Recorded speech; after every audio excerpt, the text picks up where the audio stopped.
जय श्री राम। स्वागत है आप सभी का हमारे YouTube channel Shri Ramcharitmanas with Diksha पर।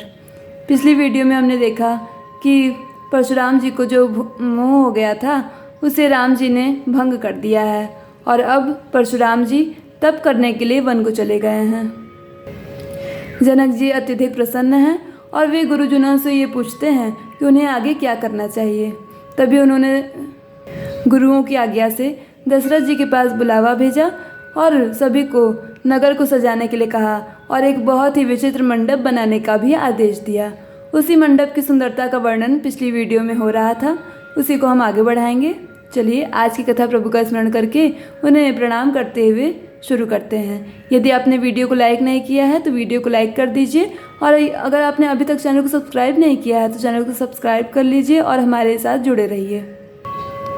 रचे रुचिर बंद बंद निवारे मनहु मनो भव फंद सवारे मंगल कलश अनेक बनाए ध्वज पताक पट चमर सुहाए दीप मनोहर मणिमय नाना जाय न बरन विचित्र बिताना जेहि मंडप दुल्हिनी बैदेही सो बरन असिमति कवि केही दुलहु राम रूप गुण सागर जो बितानु तुयु लोक उजागर जनक भवन कै शोभा जैसी गृह गृह प्रतिदपुर देखिए तैसी जेहि तिर हेतु तेहि समय निहारी तेहि लघु लगहि भुवन रसचारी जो संपदा नीच गृह सोहा सो बिलोक सुर नायक मोहा बसई नगर जेहि लक्ष्य करी कपट नारी बरवेशु तेहि पुर कै शोभा कहत सकुचहि सारद शेषु मंगल भवन अमंगल हारी द्रवो सुदशरथ अजर बिहारी।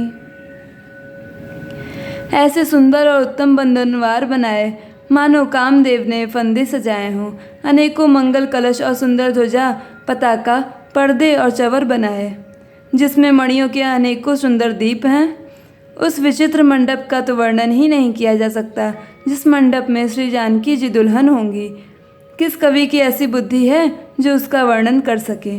जिस मंडप में रूप और गुणों के समुद्र श्री रामचंद्र जी दूल्हे होंगे वह मंडप तीनों लोकों में प्रसिद्ध होना ही चाहिए। जनक जी के महल की जैसी शोभा है वैसी ही शोभा नगर के प्रत्येक घर की दिखाई देती है। उस समय जिसने तुरहुत को देखा अर्थात जनकपुरी को देखा उसे 14 भुवन तुच्छ जान पड़े। जनकपुर में नीच के घर भी उस समय जो संपदा सुशोभित थी उसे देखकर इंद्र भी मोहित हो जाता था। शिवनगर, जिस नगर में साक्षात लक्ष्मी जी कपट से स्त्री का रूप वेश धारण बनाकर बसती हैं, उस पुर की शोभा का वर्णन करने में सरस्वती जी और शेष जी भी सकुचाते हैं। पहुँचे दूत रामपुर पावन हर से नगर बिलोकी सुहावन भूप द्वार तिन खबरी जनाई दशरथ नृप सुन लिए बुलाई करि प्रणाम तिन पाति दीन्ही मुदित महीप आप उठ लीन्ही बारी बिलोचन बाचक पाती पुलक गात अति भारी छाती राम लखन उरकुर चर चीठी रह गए कहत न खाटी मीठी पुनिधर धीर पत्रिका बाची हरसी सभा बात सुनी साची खेलत रहे तहाँ सुधि पाई आए भरत सहित हित भाई पूछत अति स्नेह सकुचाई तात कहाँ ते पाती आई कुशल प्राण प्रिय बंधु दो अहि कहो के देश सुनि स्नेह साने बचन बाची बहुरी नरेश मंगल भवन अमंगल हारी द्रवो दशरथ अजर बिहारी। जनक जी के दूत श्री रामचंद्र जी की पवित्र पुरी अयोध्या में पहुँचे। सुंदर नगर देखकर वे हर्षित हुए। राजद्वार पर जाकर उन्होंने खबर भेजी। राजा दशरथ जी ने सुनकर उन्हें बुला लिया। दूतों ने प्रणाम करके चिट्ठी दी। प्रसन्न होकर राजा ने स्वयं उठकर उसे लिया। चिट्ठी बाँचते समय उनके नेत्रों में जल प्रेम और आनंद के आंसू छा गए। शरीर पुलकित हो गया और छाती भर आई। हृदय में राम और लक्ष्मण है, हाथ में सुंदर चिट्ठी है। राजा उसे हाथ में लिए ही रह गए। खट्टी मीठी कुछ भी कह न सके। फिर धीरे धरकर उन्होंने पत्रिका पढ़ी। सारी सभा सच्ची बात सुनकर हर्षित हो गई। भरत जी अपने मित्रों और भाई शत्रुघ्न के साथ जहाँ खेलते थे वहीं समाचार पाकर वे आ गए। बहुत प्रेम से सकुचाते हुए पूछते हैं, पिताजी चिट्ठी कहाँ से आई है? हमारे प्राणों से प्यारे दोनों भाई कहिए कुशल तो हैं और वे किस दशा में हैं? स्नेह से सने ये वचन सुनकर राजा ने फिर से चिट्ठी पढ़ी। सुनि पाति पुल के दो भ्राता, अधिक स्नेह समात न गाता। प्रीति पुनीत भरत कह देखी, सकल सभा सुख लहयो विशेषी। तब नृपदूत निकट बैठारे, मधुर मनोहर वचन उचारे। भैया कहो कुशल दो बारे, तुमनी के निज नयन निहारे। श्यामल गौर धरे धनु भाथा, भय किशोर कौशिक मुनि साथा। पहचानो तुम कहो सुभाऊ, प्रेम विवश पुनि पुनि कहराऊ। जा दिन ते मुनि गए लवाई, तब ते आज साची सुधि पाई। कहो विदेह कवन विधि जाने, सुनि प्रिय वचन दूत मुस्काने। सुनहि महीपति मुकुट मणि, तुम सम धन्य न कोऊ। राम लखन जिन ते तन, विश्व विभूषण दो। मंगल भवन अमंगल हारी, द्रवहु सुदशरथ अजर बिहारी। चिट्ठी सुनकर दोनों भाई पुलकित हो गए। स्नेह इतना अधिक हो गया कि वह शरीर में समाता नहीं। भरत जी का पवित्र प्रेम देखकर सारी सभा ने विशेष सुख पाया। तब राजा दूतों को पास बैठाकर मन को हरने वाले मीठे वचन बोले। भैया कहो, दोनों बच्चे कुशल से तो हैं? तुमने अपनी आंखों से उन्हें अच्छी तरह देखा है ना? सावले और गोरे शरीर वाले, वे धनुष और तरकस धारण किए रहते हैं। किशोर अवस्था है, विश्वामित्र मुनि के साथ हैं। तुम उनको पहचानते तो हो? उनका स्वभाव बताओ।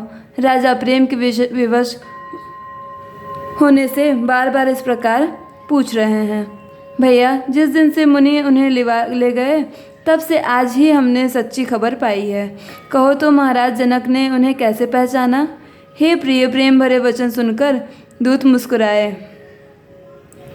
दूतों ने कहा, हे राजाओं के मुकुटमणि, सुनिए, आपके समान धन्य और कोई नहीं है, जिसके राम लक्ष्मण जैसे पुत्र हैं, जो दोनों विश्व के विभूषण हैं। पूछन जोग न तनय तुम्हारे, पुरुष सिंह तिहु पुर उजियारे। जिनके जह प्रताप के आगे, शशि मलिन रवि शीतल लागे। तिनका कहे नाथ किम चीन्हे, देखिए रवि की दीप कर लीन है। सिय स्वयंवर भूप अनेका, समटे सुभट एक ते एका। शंभु सरासनु कहा नटारा, हारे सकल वीर बरियारा। तीन लोक मह जे भट मानी, सब कह सकति शंभु धनु भानी। सकई उठाए सरासुर मेरु, सो ही हार गयो करि फेरु। जेहि कौतुक शिव शैल उठावा, सो तेहि सभा पराभव पावा। तहाँ राम रघुवंश मनि, सुनिय महामहिपाल।